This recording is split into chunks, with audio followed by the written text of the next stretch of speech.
look at a narcissistic relationship, in essence, it's like looking into a mirror and nothing's looking back at you. It's terrifying. Ooh, good metaphor. Should I Stay or Should I Go is your book about narcissism. What defines someone to be a narcissist? A narcissist is, let's talk about it in terms of sort of the key kinds of pillars, if you will. It's a person who lacks empathy, who's really entitled, meaning that they expect special treatment to be given to them, but nobody else. They're very grandiose. They harbor huge fantasies. They only want to affiliate with people they think are as cool or as interesting as they are. They're very superficial. They're very concerned about their appearance, the appearance of people around them. I always think of them as beautiful facades with not a lot behind them.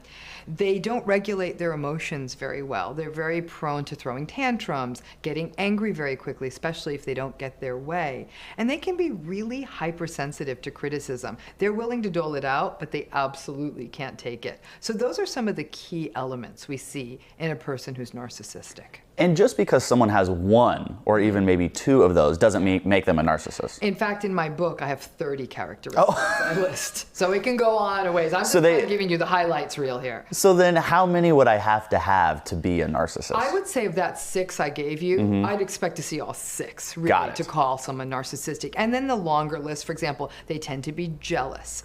They engage in something called gaslighting, where they literally doubt your own reality, leaving you feeling like you've gone crazy. They don't tend to be very loyal. They do tend to throw temper tantrums. They get pleasure out of the misery of other people. They're kind of mean.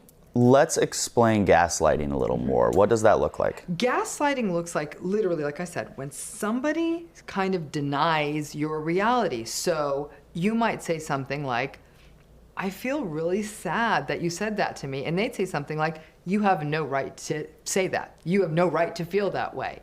Or they'll say something, you'll have an argument with them, and they will have said something terrible to you a couple of days before. And you'll say, listen, when you said, and they'll say, I never said that. And so it's literally like they deny your reality. And when somebody says, I never said that, most normal people tend to question themselves. And so, in fact, I always say one of the ringers that you're in a relationship with a narcissist who's gaslighting you is you start feeling